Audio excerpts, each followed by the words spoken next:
दोस्तों, इस साल की होली बेहद ही खास है और बेहद ही सुंदर है। इसके पीछे का कारण बहुत ही बड़ा है, क्योंकि दोस्तों 24 मार्च को होलिका दहन और 25 मार्च को रंग उत्सव मनाएंगे जाएंगे और इस वर्ष बहुत बड़ा चंद्र ग्रहण भी है।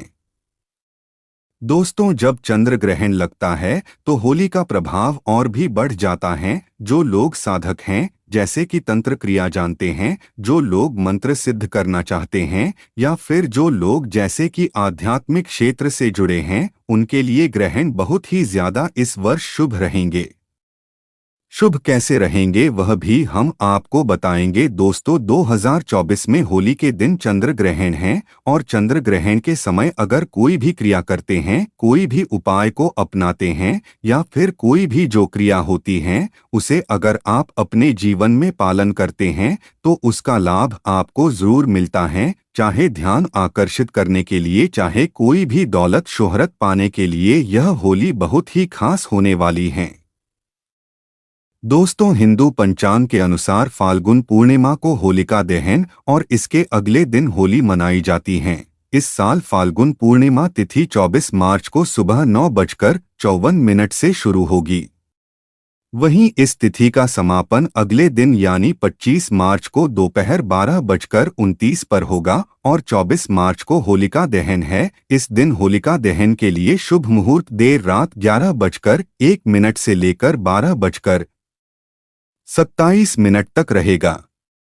ऐसे में होलिका दहन के लिए आपको कुल 1 घंटा 14 मिनट का समय मिलेगा। दोस्तों, होली कब है और रंग कब खेला जाएगा? रंग वाली होली कब खेली जाएगी? देखिए, होलिका के अगले दिन होली मनाई जाती है, इसलिए इस साल 25 मार्च को होली है। इस दिन देश भर में धूमधाम से रंगों वाली होली मनाई जाएगी। लेकिन याद रहे, इस दिन ग्रहण भी लग रहा है।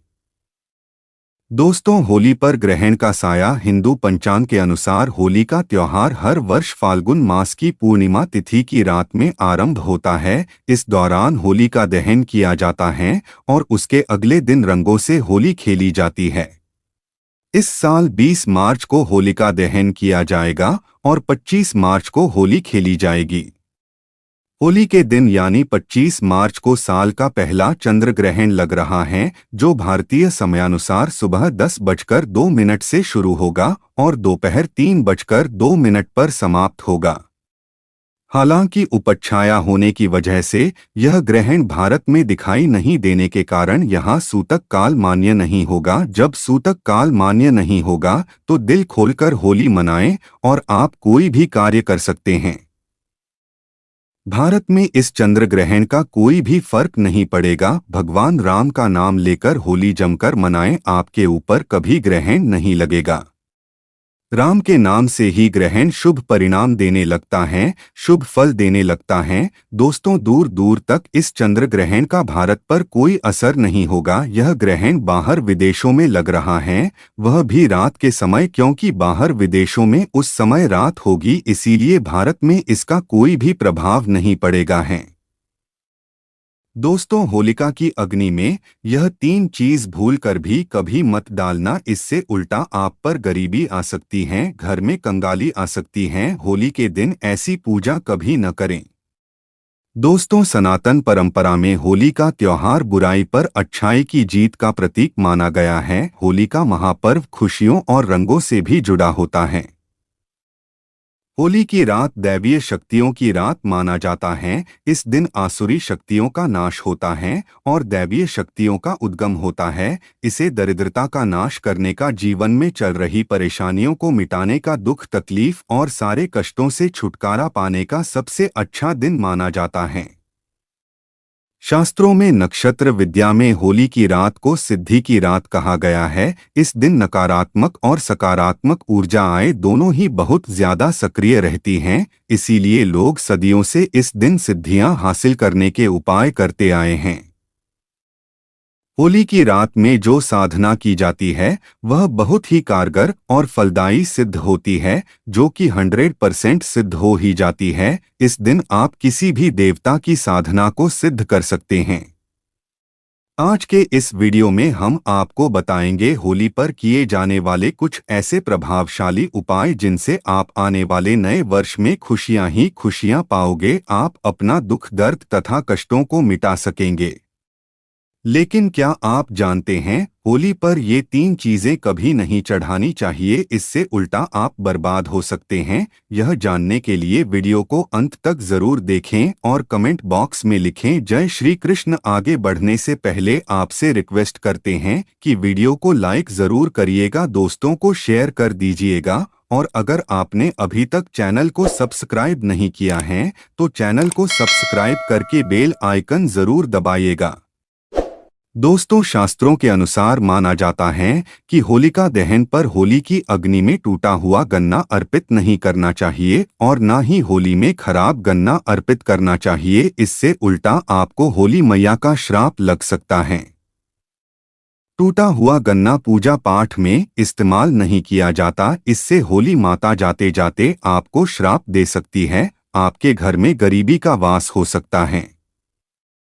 शास्त्रों में माना जाता है कि जब होलिका दहन होता है तब होली की अग्नि में पवित्र चीजों को ही डालना चाहिए।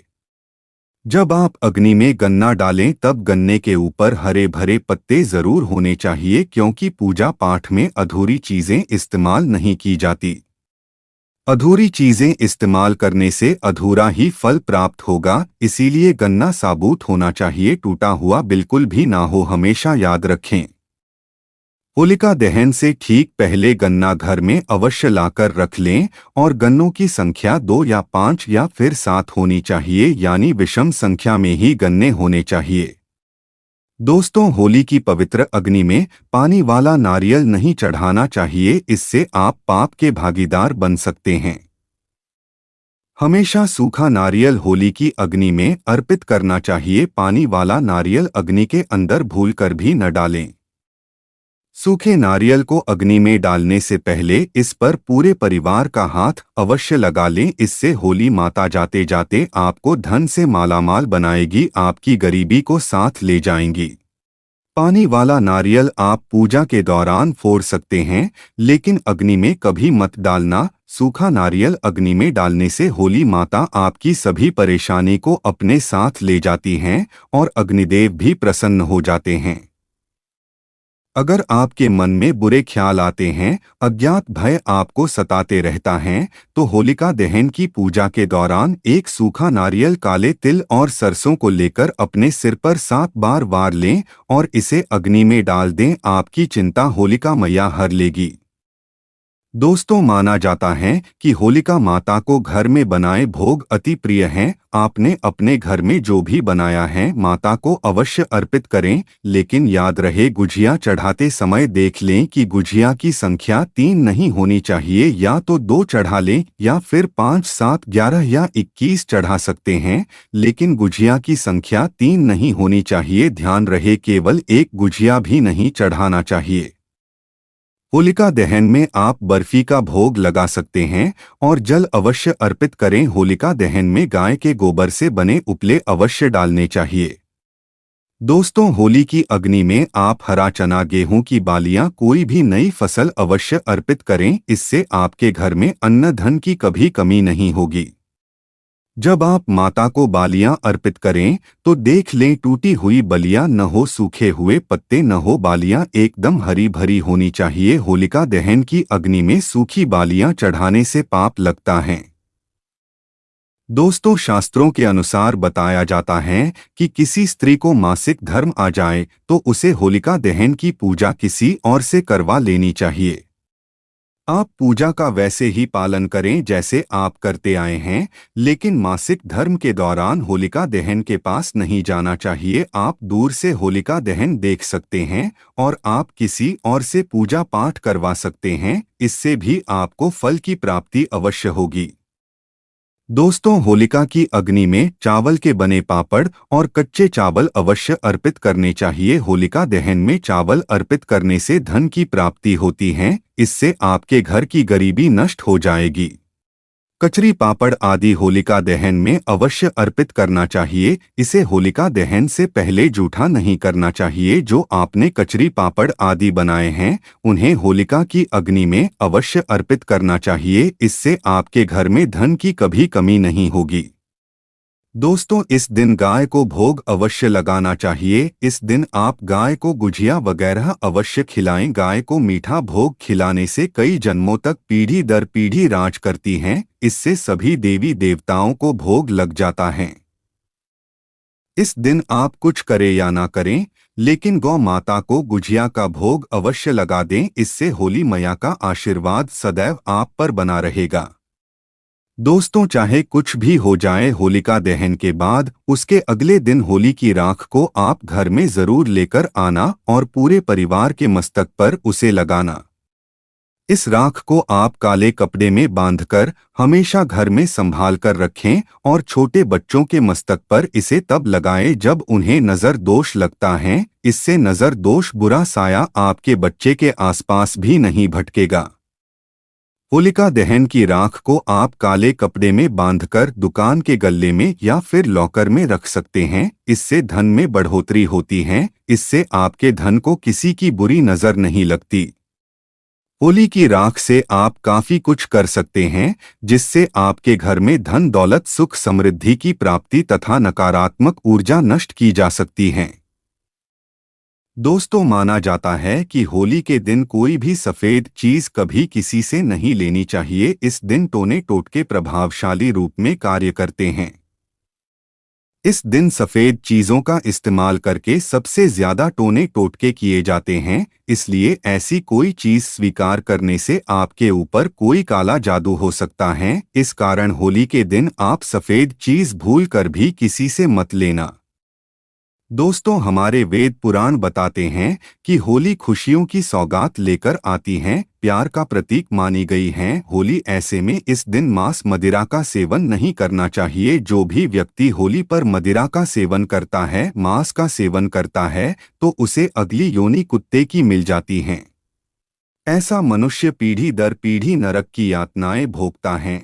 शास्त्रों में वर्णित है कि भगवान कृष्ण को होली का पर्व अति प्रिय है। इसीलिए इस दिन कोई भी ऐसा कार्य नहीं करना चाहिए जिससे भगवान श्री कृष्ण क्रोधित हो जाएं।